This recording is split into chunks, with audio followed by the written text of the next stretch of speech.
Hi viewers, welcome to Kutty's Easy English. இன்றைக்கி நம்ம என்ன பார்க்க போகிறோம் அப்படின்னு பார்த்தீங்கன்னா did verb-ஐ எப்படி பயன்படுத்தணும் அப்படிங்கிறத தெரிஞ்சுக்க போகிறோம்.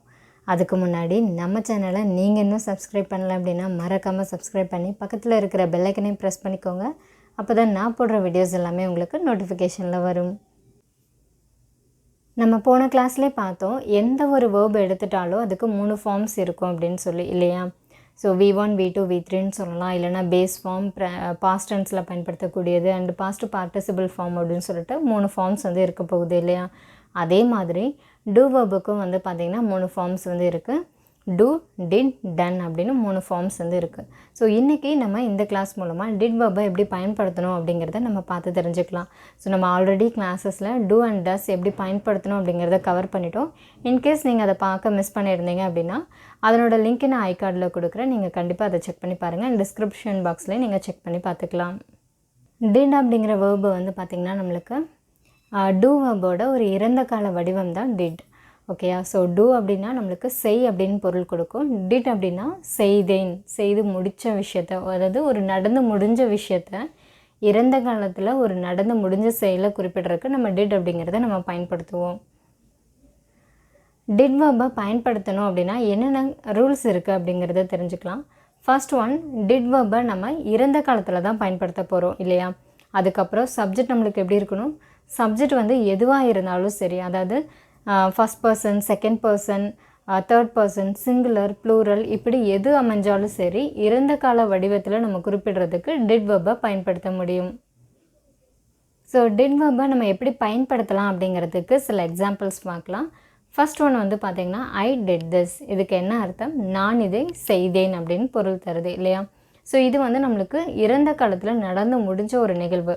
அதை வந்து நம்ம பாஸ்ட் டென்ஸில் நம்ம பண்ணி முடிச்சிட்டோம். அதனால் இந்த இடத்துல டிட் அப்படிங்கிற வேர்பை நம்ம பயன்படுத்தியிருக்கோம். நெக்ஸ்ட் எக்ஸாம்பிள் வந்து பார்த்திங்கன்னா you did well in the examination அப்படின்னு சொல்கிறோம். இதுக்கு என்ன அர்த்தம், நீ நல்லா எக்ஸாம் பண்ணின அப்படின்னு சொல்லலாம். இல்லைனா நீ இல்லை நீங்கள் எப்படினாலும் அதை குறிப்பிடலாம்.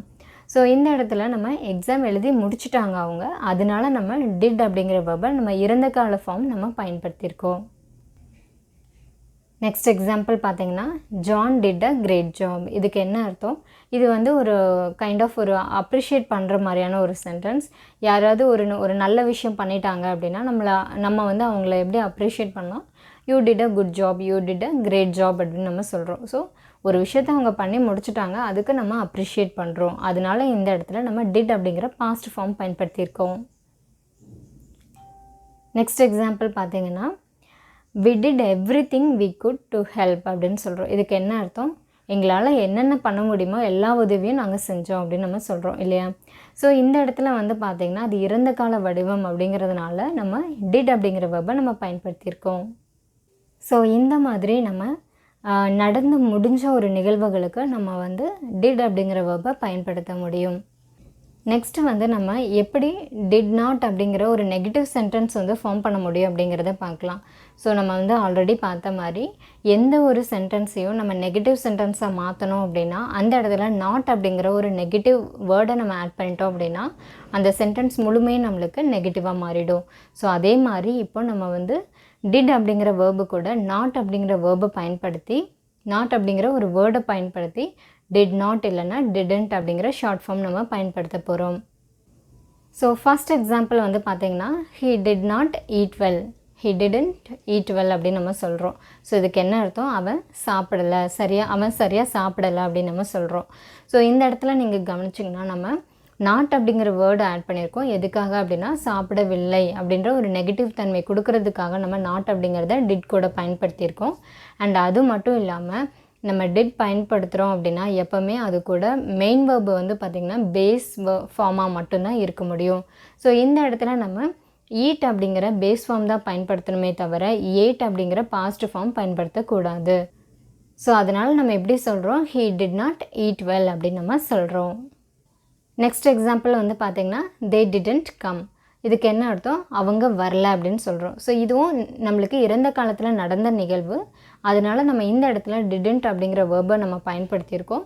அண்ட் வந்து பார்த்திங்கன்னா டிட் அப்படிங்கிற வேர்பை பயன்படுத்துறதுனாலேயே நம்ம கம் அப்படிங்கிற பேஸ் ஃபார்ம் பயன்படுத்தணும், கேம் அப்படிங்கிறத பயன்படுத்தக்கூடாது. நெக்ஸ்ட் எக்ஸாம்பிள் வந்து பார்த்திங்கன்னா John didn't live in Japan அப்படின்னு நம்ம சொல்கிறோம். இதுக்கு என்ன அர்த்தம்? ஜான் ஜப்பானில் வசிக்கவில்லை அப்படின்னு சொல்கிறோம். ஸோ இறந்த காலத்தில் ஜான் அப்படிங்கிற ஒருத்தர் ஜப்பானில் வசிக்கலை அப்படிங்கிறதுக்கு நம்ம டிட் நாட் அப்படிங்கிற வேர்பை நம்ம இந்த இடத்துல பயன்படுத்தியிருக்கோம்.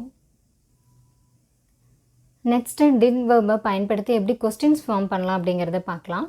ஸோ ஃபஸ்ட் எக்ஸாம்பிள் பார்த்தீங்கன்னா, did I heard you? So இதுக்கு என்ன அர்த்தம்? நான் உன்னை காயப்படுத்திட்டேனா, நான் உன்னை புண்படுத்திட்டேனா அப்படின்னு சொல்லி நம்ம கேட்குறோம். ஸோ ஏதோ ஒரு இன்சிடெண்ட் வந்து பாஸ்ட்டில் நடந்த ஒரு இன்சிடெண்ட்டுக்கு நம்ம வந்து வருத்தம் தெரிவிக்கிறோம் இல்லையா?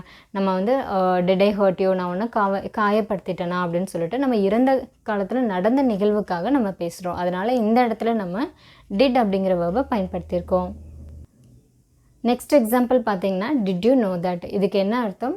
உங்களுக்கு இதை பற்றி தெரியுமா அப்படின்னு கேட்குறோம். ஸோ நம்ம எதிர்க்கல ஒருத்தங்க கிட்ட நம்ம பேசும்போது அவங்களுக்கு ஒரு விஷயத்தை பற்றி ஆல்ரெடி தெரிஞ்சிருக்கு அப்படின்னா அதை நம்ம எப்படி கேட்கலாம்? உங்களுக்கு இது ஆல்ரெடி முன்னாடியே தெரியுமா அப்படிங்கிறதுக்கு டிட் யூ நோ தட் அப்படின்னு நம்ம கேட்கலாம். நெக்ஸ்ட் எக்ஸாம்பிள் பார்த்தீங்கன்னா, ஹவு டிட் யூ கம்? இதுக்கு என்ன அர்த்தம்? எப்படி வந்த அப்படின்னு நம்ம கேட்குறோம். ஓகேங்களா? ஸோ இந்த இடத்துல வந்து பார்த்திங்கன்னா அவங்க வந்து வந்துட்டாங்க. ஸோ எப்படி வந்தாங்க அப்படிங்கிறது இறந்த காலத்தில் ஒரு நடந்த நிகழ்வு இல்லையா? ஸோ அதனால் நம்ம இந்த இடத்துல டிட் அப்படிங்கிற வேர்பை பயன்படுத்தியிருக்கோம். நெக்ஸ்ட்டு வந்து டிடன்ட் அப்படிங்கிற வேர்பை பயன்படுத்தி எப்படி நம்ம கொஸ்டின் ஃபார்ம் பண்ணலாம் அப்படிங்கிறத பார்க்கலாம். ஃபஸ்ட் எக்ஸாம்பிள் பார்த்தீங்கன்னா, you are hungry didn't you அப்படின்னு கேட்குறோம். இதுக்கு என்ன அர்த்தம்? நீ பசியோடு இருக்க இல்லையா அப்படின்னு நம்ம கேட்குறோம் இல்லையா? ஸோ அதுக்காக நம்ம இந்த இடத்துல என்ன பயன்படுத்துகிறோம்? Didn't you. அப்போ வந்து நீ ஆல்ரெடி பசியில் ஒருத்தங்க வந்து ஆல்ரெடி பசியில் இருக்காங்க. ஸோ நம்ம இப்போ வந்து அவங்கக்கிட்ட போய் கேட்குறோம், யூ ஆர் ஹங்க்ரி, நீ பசியில் இருக்க இல்லையா அப்படின்றதுக்கு டிடன்ட் யூ அப்படின்னு பயன்படுத்தணும்.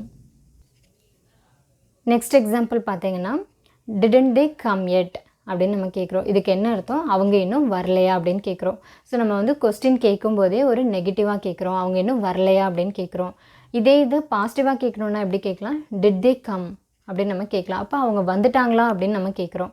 ஸோ இந்த இடத்துல நம்ம அவங்க இன்னும் வரலையா அப்படின்னு கேட்குறதுக்காக டிடன்ட் தே கம் எட் அப்படின்னு சொல்கிறோம். ஸோ நாட் அப்படிங்கிற வேர்பை டிட் கூட பயன்படுத்தியிருக்கோம். அண்ட் வந்து பார்த்திங்கன்னா டிட் பயன்படுத்தினதுனால நம்ம கம் அப்படிங்கிற பேஸ் ஃபார்ம் தான் பயன்படுத்தணும்.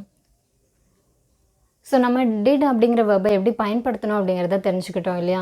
ஸோ டிட் வேர்பை நம்ம இறந்த காலத்தில் பயன்படுத்த போகிறோம். அண்டு சப்ஜெக்ட் வந்து எதுவானாலும் இருக்கலாம், ஆனால் இறந்த காலமாக இருக்கணும். அண்ட் அது மட்டும் இல்லாமல் நம்ம டிட் வேர்பை பயன்படுத்துகிறோம் அப்படின்னா எப்போவுமே அது கூட மெயின் வேர்பை வந்து பேஸ் ஃபார்ம் மட்டும்தான் நம்மளால் பயன்படுத்த முடியும். இன்றைக்கி இந்த கிளாஸ் மூலமாக டிட் வேர்பை எப்படி பயன்படுத்தணும் அண்ட் அதை பயன்படுத்தி எப்படி கொஸ்டின் ஃபார்ம் பண்ணோம் அப்படிங்கிறத நம்ம தெரிஞ்சுக்கிட்டோம். மறுபடியும் நம்ம நெக்ஸ்ட் கிளாஸில் சந்திக்கலாம். அதுக்கு முன்னாடி நம்ம சேனலை நீங்கள் இன்னும் சப்ஸ்கிரைப் பண்ணல அப்படின்னா மறக்காமல் சப்ஸ்கிரைப் பண்ணி பக்கத்தில் இருக்கிற பெல் ஐக்கனையும் ப்ரெஸ் பண்ணிக்கோங்க. அப்போ தான் நான் போடுற நெக்ஸ்ட் வீடியோஸ் எல்லாமே உங்களுக்கு நோட்டிஃபிகேஷனில் வரும். மறுபடியும் நெக்ஸ்ட் கிளாஸில் சந்திக்கலாம்.